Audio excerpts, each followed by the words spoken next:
نحمد و نصلی علی رسول الکریم اما بعد فاعوذ باللہ من الشیطان الرجیم بسم اللہ الرحمن الرحیم۔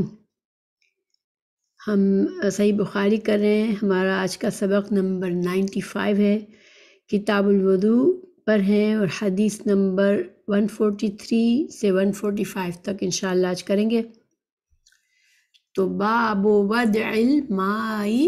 عند الخلاء، باب اس بارے میں کہ بیت الخلاء کے قریب پانی رکھنا بہتر ہے۔ تو امام بخاری نے یہاں پر اس باب کو باندھ کر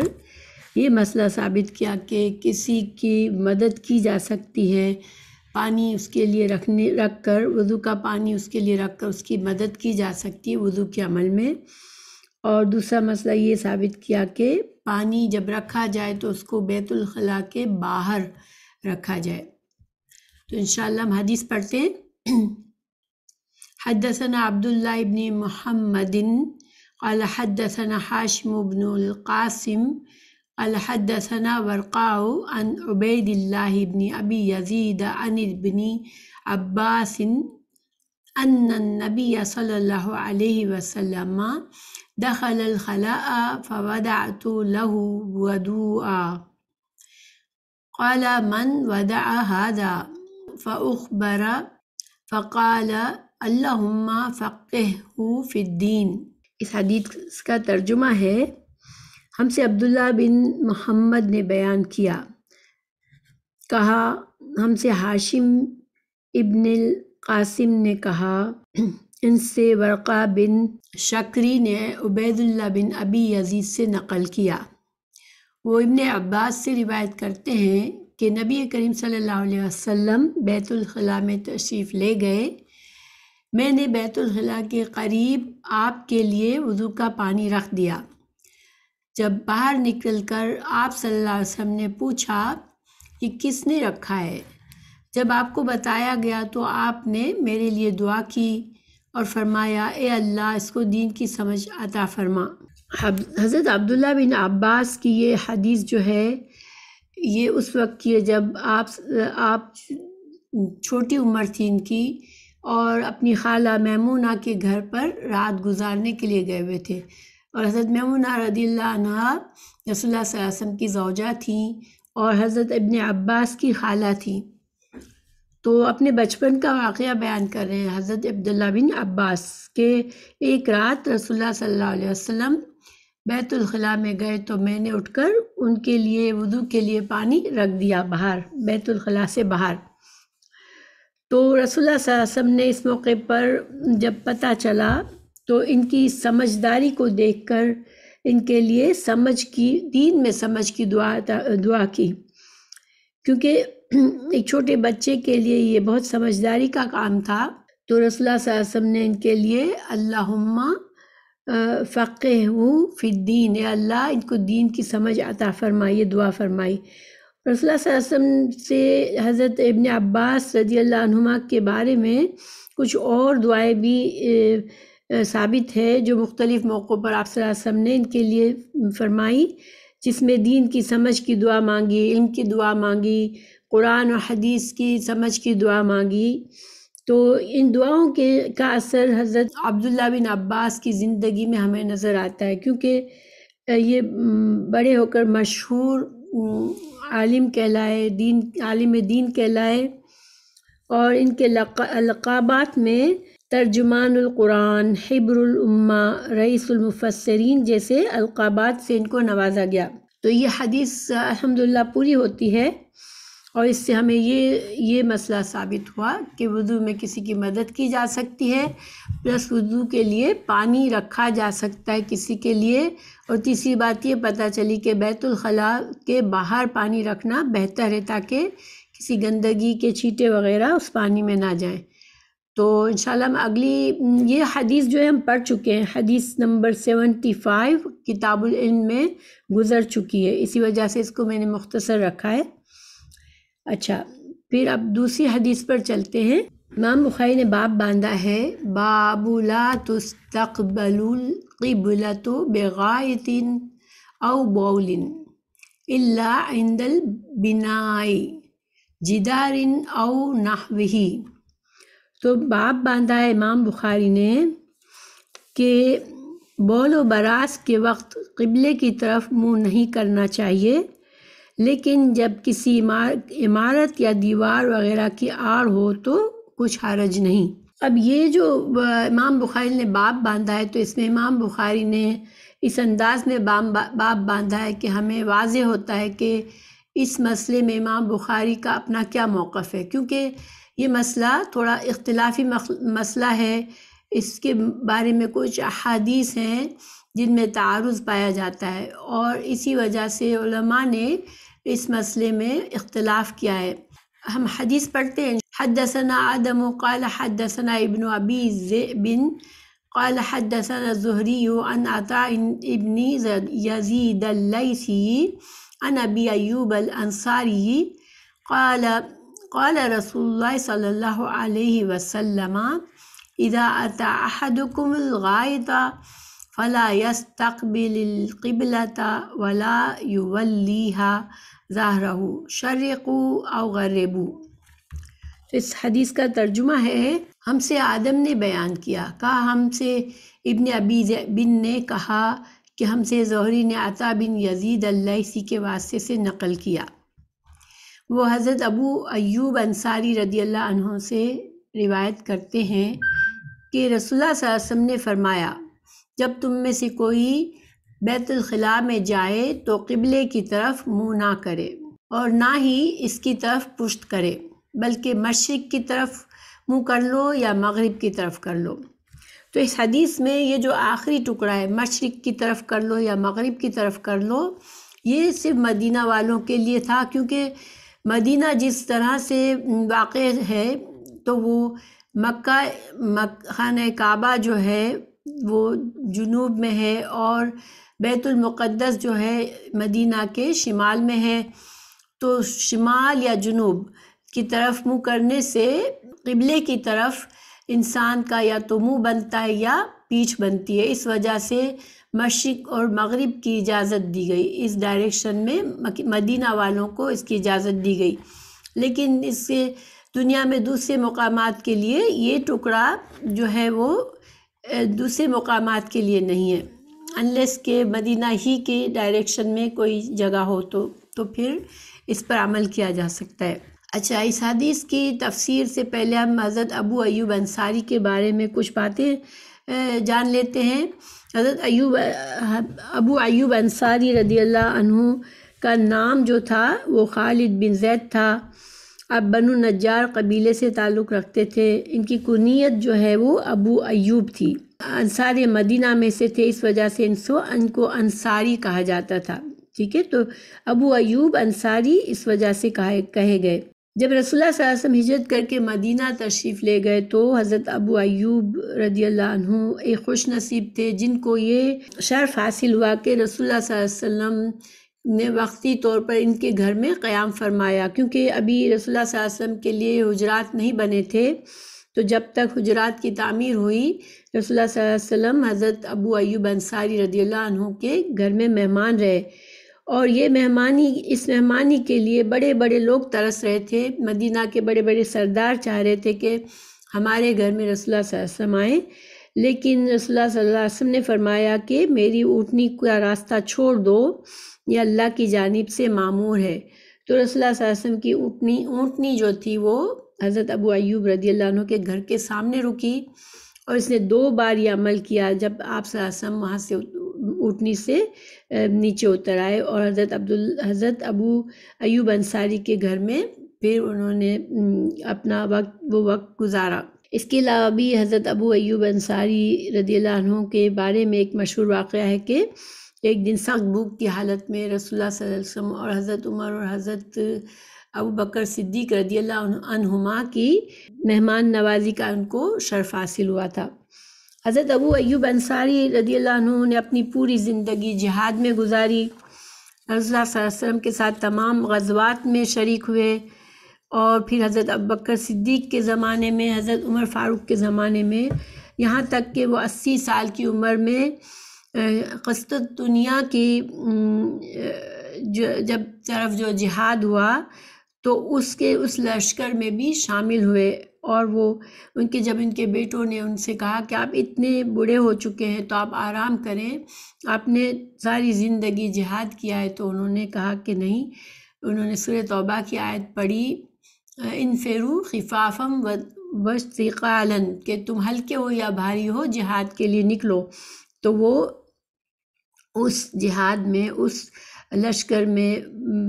بیمار ہوئے، اور پھر ان کی وصیت کے مطابق قسطنطنیہ کی دیوار کے قریب ان کو دفن کیا گیا. ان کی حدیث جو ہے رسول اللہ صلی اللہ علیہ وسلم سے انہوں نے 150 حدیثیں روایت کی ہیں، جو مختلف کتابوں میں موجود ہے حدیث کی، اور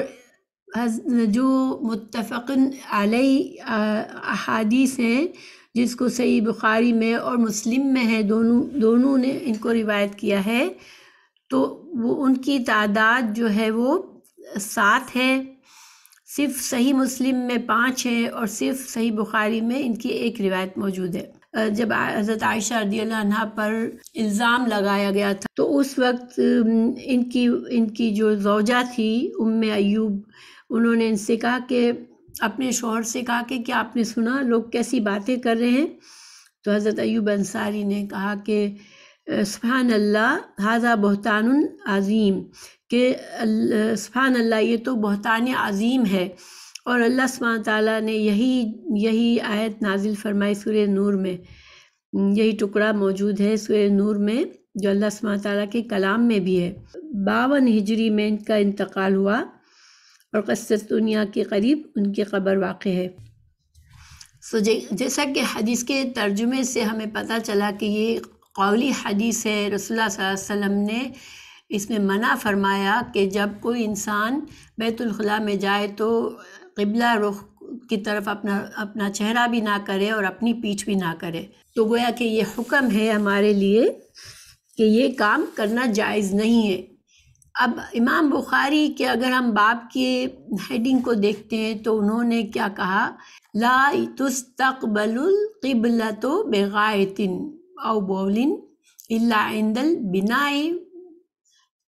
او جداری او نحوہ. یعنی حضرت امام بخاری نے کیا کہا، اس حدیث کے باب کو کیسے بنایا کہ انسان اپنے بول و براز کے وقت قبلے کی طرف منہ نہ کرے، لیکن اگر کسی عمارت یا دیوار وغیرہ کی آڑ میں ہو تو کچھ حرج نہیں. تو اب دیکھیں اس حدیث میں واضح حکم ہے رسول اللہ صلی اللہ علیہ وسلم کا کہ انسان چہرہ یا پیٹھ نہیں کر سکتا قبلے کی طرف. لیکن امام بخاری نے پھر اپنے باب اس طرح سے کیوں باندھا ہے، تو اس کی وضاحت انشاءاللہ ہم اگلی حدیث میں، امام بخاری اسی وجہ سے اگلی حدیث کو لائے ہیں کہ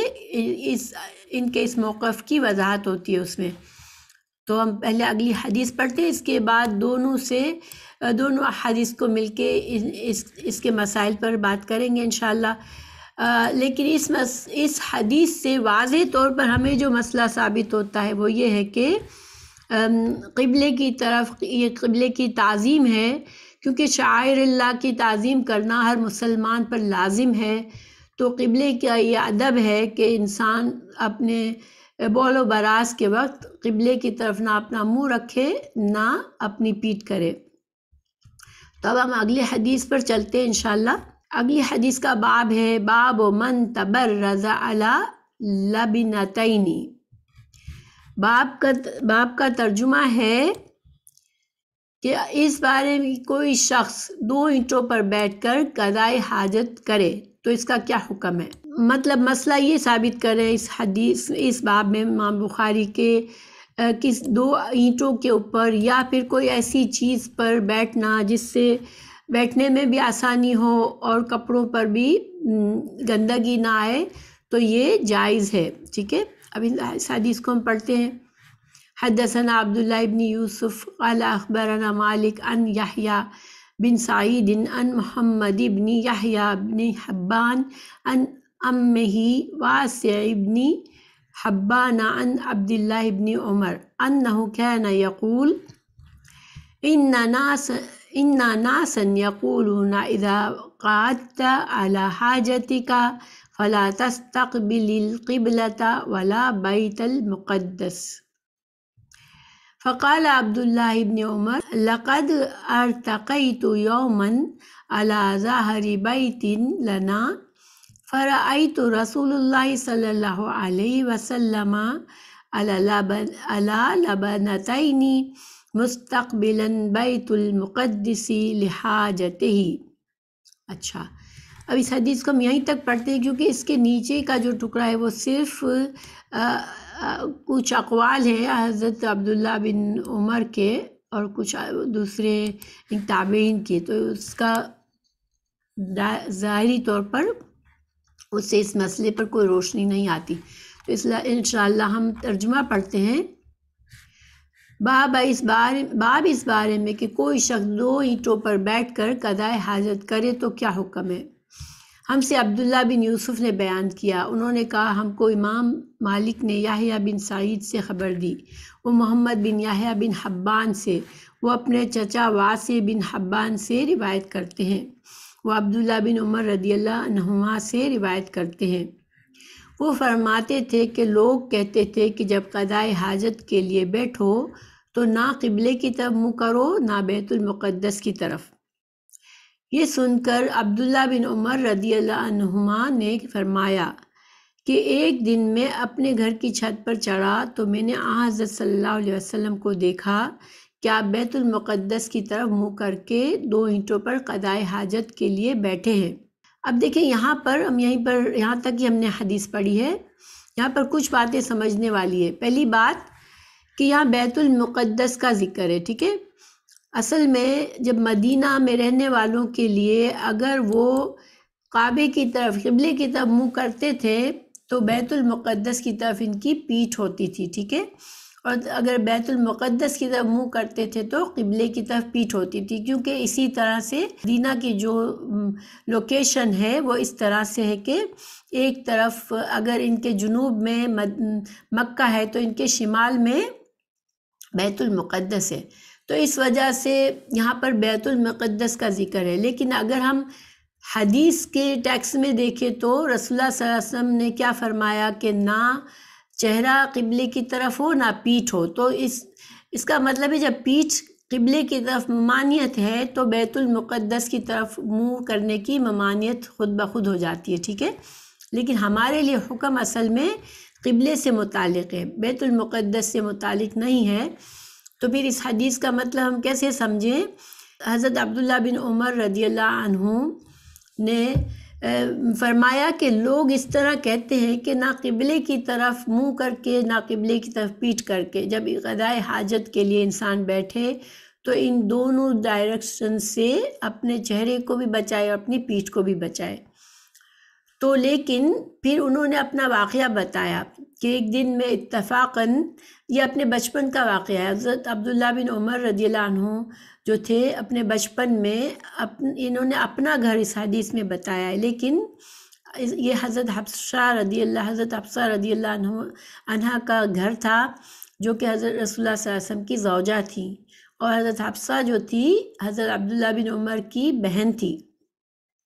تو اپنی بہن کے گھر گئے تھے کسی کام پر چھت پر. تو اس وقت انہوں نے دیکھا کہ رسول اللہ صلی اللہ علیہ وسلم جو تھے وہ 2 اینٹوں پر قضائے حاجت کے لیے بیٹھے تھے اور ان کا جو چہرہ تھا وہ بیت المقدس کی طرف تھا، یعنی کہ ان کی پیٹھ جو تھی وہ خانہ کعبہ کی طرف تھی، ٹھیک ہے. تو اب یہ فعلی حدیث ہو گئی، اس میں رسول اللہ صلی اللہ علیہ وسلم کا ایک فعل ہمیں پتہ چلتا ہے. تو دیکھیں بظاہر اس حدیث میں اور پچھلے ہم نے جو حدیث پڑھی جس میں آپ صلی اللہ علیہ وسلم نے منع فرمایا تھا، ان دونوں حدیثوں میں تعارض ہے. یعنی کہ آپ صلی اللہ علیہ وسلم کے قول میں ممانعت آئی ہے جبکہ آپ کے فعل سے یہ کام جائز لگتا ہے کہ انسان اپنی پیٹھ کر سکتا ہے جب وہ قضائے حاجت کے لیے جائے. ایک اور حدیث ہے حضرت جابر بن عبداللہ رضی اللہ عنہ کی، تو اس حدیث سے یہ مسئلہ ثابت ہوتا ہے کہ انہوں نے رسول اللہ صلی اللہ علیہ وسلم کو بیت المقدس کی طرف منہ کر کے بھی قضائے حاجت کرتے ہوئے دیکھا. تو اسی طرح حضرت عائشہ رضی اللہ عنہا سے بھی ایک حدیث موجود ہے. تو گویا کہ اب ہمارے پاس 3 احادیث ہو گئی، ٹھیک ہے. اچھا، یہ جو حضرت جابر رضی اللہ عنہ کی حدیث ہے وہ ابو داؤد نے اپنی کتاب میں، احمد بن حنبل کی کتابوں میں موجود ہے، ٹھیک ہے۔ 3 احادیث سے ہمیں یہ مسئلہ اب سامنے آتا ہے ہمارے۔ تو ایک سے قولی حدیث ہے جس میں رسول اللہ صلی اللہ علیہ وسلم نے منع فرمایا، اور 2 فعلی احادیث ہے جس میں رسول اللہ صلی اللہ علیہ وسلم کا قبلے کی طرف منہ کرنا بھی ثابت ہے قضاء حاجت کے وقت، اور قبلے کی طرف پیٹھ کرنا بھی ثابت ہے۔ تو اب ان احادیث میں ہم کس طرح سے تعارض کو ختم کریں اور کس طرح سے اس پر عمل کریں، تو اس کے لیے علماء نے مختلف، اس میں اختلافی مسئلہ ہے یہ، اور مختلف علماء نے مختلف رائے قائم کی ہے اس کے سلسلے میں۔ تو اس میں سب سے پہلے ہم امام بخاری کو دیکھ لیتے ہیں۔ امام بخاری نے اپنا موقف بیان کیا اپنے باب میں۔ انہوں نے کیا کہا، بیت الخلاء میں جب انسان جائے تو اپنا چہرہ نہیں کرنا چاہیے اس طرف، صرف چہرے کا ذکر کیا ہے، ٹھیک ہے۔ امام بخاری نے پیٹھ کا ذکر نہیں کیا۔ دوسری بات یہ کہ اگر انسان کسی عمارت یا دیوار وغیرہ کے آڑ میں ہو تو کچھ حرج نہیں۔ تو اب امام بخاری نے یہ مسئلہ کیسے نکالا؟ تو دیکھیں، یہ ہو سکتا ہے کہ حضرت جابر بن عبداللہ والی حدیث کو یا تو امام بخاری نے اس کی سند کو اتنا مضبوط نہیں پایا، تو اس سے اپنے مسئلے کو میں اس کو نہیں لیا ہے۔ تو حضرت عبداللہ بن عمر رضی اللہ عنہ کی حدیث میں، جس میں آپ کا فعل ہے موجود ہے کہ آپ نے پیٹھ کی تھی بیت اللہ کی طرف، تو پھر اس کو حجت بنایا ہے۔ اور پھر امام بخاری نے کس طرح مسئلہ نکالا ہے کہ دیکھیں، لفظ غائط جو حدیث میں استعمال کیا رسول اللہ صلی اللہ علیہ وسلم میں، کہ غائط جب کوئی جائے تو اپنا چہرہ یا اپنی پیٹھ نہ کرے، تو لفظ غائط کا لفظی معنی لیا ہے امام بخاری نے، ٹھیک ہے۔ کیونکہ لفظ غائط کا جو لفظی معنی ہوتا ہے وہ صرف کھلی جگہ کے لیے ہوتا ہے، کہ جب انسان کھلی جگہ میں اپنی حاجت کے لیے جاتا ہے، قضاء حاجت کے لیے، تو اس کو غائط کہتے ہیں۔ یہ لفظی معنی لیا ہے امام بخاری نے۔ تو پھر امام بخاری نے ایسا مسئلہ اپنا اس طرح سے حل کیا کہ جب آپ صلی اللہ علیہ وسلم نے حکم فرمایا تو آپ صلی اللہ علیہ وسلم صرف کھلی جگہ کے لیے حکم فرما رہے تھے کہ جب تم کھلی جگہ میں جاؤ تو پھر اپنا چہرہ یا پیٹھ بیت الخلاء کی طرف نہ کرو، اس کے ادب کے لحاظ سے۔ لیکن جب آپ صلی اللہ علیہ وسلم کا فعل ثابت ہوتا ہے حضرت عبداللہ بن عمر کی حدیث سے، تو اس میں چونکہ آپ صلی اللہ علیہ وسلم نے پیٹھ کی ہوئی تھی، اس وقت آپ صلی اللہ علیہ وسلم گھر کے اندر تھے اور بیت الخلاء گھر میں بنا ہوا تھا، تو اس وجہ سے امام بخاری نے یہ مسئلہ حل کیا کہ کھلی فضا میں جب انسان ہو، کھلی جگہ میں ہو قضاء حاجت کے لیے، اس وقت یہ حدیث ممانعت کی حدیث ہے کہ اپنا چہرہ یا پیٹھ خانہ قبلہ کی طرف نہ کیا جائے۔ لیکن چونکہ آپ کا فعل موجود ہے کہ جب آپ بنی ہوئی بیت الخلاء میں تھے، اپنے گھر کے بیت الخلاء میں تھے، تو اس وقت آپ صلی اللہ علیہ وسلم کی پیٹھ جو تھی بیت اللہ کی طرف تھی قضاء حاجت کرتے وقت، تو اس لیے امام بخاری نے یہ مسئلہ ثابت کیا کہ کھلی فضا میں تو بالکل ممانعت ہے، لیکن جب دیوار کوئی بنی ہوئی ہو، دیوار کی آڑ ہو یا 4 دیواری بنی ہوئی ہو، تو اس وقت انسان کے لیے جائز ہے، ٹھیک ہے، جائز۔ دیکھیے، جواز ملنا کا مطلب یہ ہے کہ انسان پھر بھی احتیاط کر سکتا ہے کیونکہ قولی حدیث موجود ہے۔ لیکن جب کوئی انسان کے پاس بعض اوقات گھر میں ایسے باتھ روم بنے ہوئے کہ چوائس نہیں ہے انسان کے پاس، اس میں ڈائریکشن ہی ایسے پڑتی ہے، تو اس میں پھر ہم اس حدیث سے جو فعلی حدیث ہے اس سے دلیل لے کر اس کو ہم جائز سمجھ سکتے ہیں، ٹھیک ہے۔ تو یہ امام بخاری نے مسئلہ ثابت کیا۔ اچھا، دوسرے علماء میں جو اختلاف ہے اس میں مختلف اقوال ہیں۔ کچھ نے تو اس حدیث کو منسوخ قرار دیا، جو قولی حدیث رسول اللہ صلی اللہ علیہ وسلم کی، کہ یہ منسوخ ہے، اور جو اصل حکم ہے وہ آپ کے فعل سے ثابت ہے کہ کوئی حرج نہیں ہے کہ چاہے پیٹھ ہماری قبلے کی طرف ہو چاہے منہ قبلے کی طرف ہو، اس میں کوئی حرج نہیں ہے۔ لیکن یہ جو مسئلہ ہے، اس بات کو بہت سے علماء نے پسند نہیں کیا، یہ راجح قول نہیں ہے، ٹھیک ہے۔ تو راجح قول کیا ہے کہ اس میں راجح قول میں تینوں حدیثوں کو لیا گیا ہے، حضرت عبداللہ بن عمر والی حدیث، حضرت جابر بن عبداللہ والی حدیث، جن دو سے آپ صلی اللہ علیہ وسلم کا فعل ثابت ہوتا ہے کہ چہرہ، ایک میں چہرہ آپ کا تھا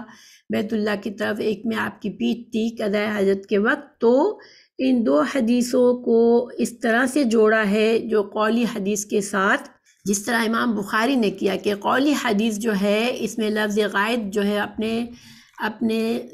لغوی معنی میں ہے، اور لغت میں اس کا معنی صرف یہ ہے کہ باہر کھلی ہوا میں، کھلی فضا میں انسان جب قضاء حاجت کرے. لیکن جب انسان کسی تعمیر شدہ جگہ پر ہو، چار دیواری میں ہو یا کوئی دیوار کی آڑ ہو، اس وقت فعلی حدیث سے دلیل لے کر اس کو راجح قرار دیا کہ جائز ہے ایسا کرنا. ٹھیک ہے. اور کچھ لوگوں نے زیادہ سختی کی کہ جو فعلی احادیث رسول اللہ صلی اللہ علیہ وسلم کی اس کو قبول ہی نہیں کیا، یہ کہہ کر کہ جب قولی حدیث ہوتی ہے تو وہ اگر اس کے تعارض میں رسول اللہ صلی اللہ علیہ وسلم کی فعلی حدیث ہوتی ہے تو ہمارے لیے قول ہے آپ صلی اللہ علیہ وسلم کا اور فعل آپ صلی اللہ علیہ وسلم کے لیے ہے. اس وجہ سے انہوں نے سختی کی کہ نہیں، کسی بھی حالت میں گھر میں ہو چاہے انسان یا کھلی فضا میں ہو، بیت المقدس کی طرف چہرہ یا پیٹھ نہیں کر سکتے. یہ قول بھی راجح نہیں ہے. ٹھیک ہے. کیونکہ اس کی کوئی دلیل نہیں ہے کہ رسول اللہ صلی اللہ علیہ وسلم کی جو دو فعلی احادیث ہے اس کو انسان اگنور کر دے بالکل کہ نہیں یہ آپ صلی اللہ علیہ وسلم کا اپنا فعل تھا. کیونکہ جب ہم بہترین حل یہ ہوتا ہے، جب تعارض ہوتا ہے احادیث میں تو بہترین حل یہ ہوتا ہے کہ ایسا حل ڈھونڈے کہ جس میں ساری احادیث پر عمل کیا جا سکے. تو سب پر عمل کرنے کا یہی بہترین طریقہ ہے کہ جو آپ صلی اللہ علیہ وسلم کی ممانعت ہے وہ کھلی فضا کے لیے لی جائے، اور جو آپ صلی اللہ علیہ وسلم کے فعل سے اجازت ملتی ہے وہ انسان گھروں کے لیے کہ گھر میں جب باتھ روم ہو تو اس میں کیا اگر قبلے کی طرف چہرہ یا پیٹھ باتھ روم کے اندر ہوتا ہے تو جائز ہے، کوئی اس میں حرج نہیں ہے. اچھا، اب ہم اپنے لیے کیا سمجھیں؟ دیکھیں، جو شاعر اللہ ہے ان کی عظمت کو قبول کرنا لازمی ہے ہمارے لیے. ٹھیک ہے. اور ادب، جہاں پر زیادہ ادب اور جہاں پر زیادہ احتیاط ہے وہ ہمارے لیے اچھا عمل ہے. تو ہم یہ کر سکتے ہیں کہ انسان کھلی فضا میں تو بالکل اس قولی حدیث پر عمل کرے، لیکن چہرہ یا پیٹھ میں خیال رکھے کوئی بھی قبلہ کی طرف نہ ہو. لیکن بنے ہوئے گھروں کے اندر، بنے ہوئے باتھ روم میں اگر ہمارے بس میں ہے یہ خیال رکھنا کہ جب ہم گھر بنا رہے ہیں تو ہم خیال رکھیں کہ ہمارے جو ٹوائلٹس ہوتے ہیں وہ ان کی ڈائریکشن ایسی ہو کہ نہ قبلے کی طرف منہ پڑے نہ قبلے کی طرف پیٹھ ہو. تو یہ احتیاط ہوگی. اگر ایسا ممکن نہیں ہے، گھر بنے ہوئے ہیں، تو پھر ایک اور حدیث امام بخاری لائے ہیں جو 394 ان کی اپنی کتاب میں 394 حدیث ہے. اس میں انہوں نے حضرت ابو ایوب انصاری کا قول ذکر کیا ہے کہ وہ کہتے ہیں کہ جب ہم شام میں گئے تھے تو بیت الخلاء ایسے بنے ہوئے تھے جس میں جو رخ تھا وہ قبلہ رخ ہونا پڑتا تھا ہم کو، یعنی ہمارا چہرہ قبلے کی طرف ہوتا تھا. تو ہم قضاء حاجت کے لیے جب جاتے تو ہم تھوڑا سا اپنے جسم کو ٹیڑھا کر لیتے تھے اس طرح سے کہ ہمارا جو رخ ہے وہ قبلے کی طرف بالکل نہ رہے، اور ہم ساتھ ہی ساتھ اللہ تعالیٰ سے ہم استغفار بھی کرتے تھے کہ ہم عاجز ہیں، ہمارے بس میں یہ مسئلہ نہیں ہے کہ ہم رسول اللہ صلی اللہ علیہ وسلم کی حدیث کے مطابق عمل کریں. تو اللہ تعالیٰ سے استغفار بھی کرتے تھے. تو دیکھیں یہ احتیاط ہے ہمارے لیے کہ انشاءاللہ ہم حضرت ابو ایوب رضی اللہ عنہ کے طرح سوچے کہ جب گھر میں ہمارے پاس چوائس نہیں ہے، ایسے باتھ روم بنے ہوئے، تو تھوڑا سا ہم احتیاط کا پہلو کر کے تھوڑا سا اپنے آپ کو موڑ سکتے ہیں، اپنے جسم کے ڈائریکشن کو تھوڑا سا ٹیڑھا کر سکتے ہیں کہ ہم اس حدیث پر عمل کر سکیں اور احتیاط کے ساتھ عمل کر سکیں. تو انشاءاللہ یہ ہمارے لیے مسئلے ثابت ہوتے ہیں. اس سے اس حدیث میں اور بھی فائدے ہمیں پتہ چلتے ہیں. دیکھیں، ہمیں سب سے بڑا فائدہ ہمیں یہ پتہ چلتا ہے کہ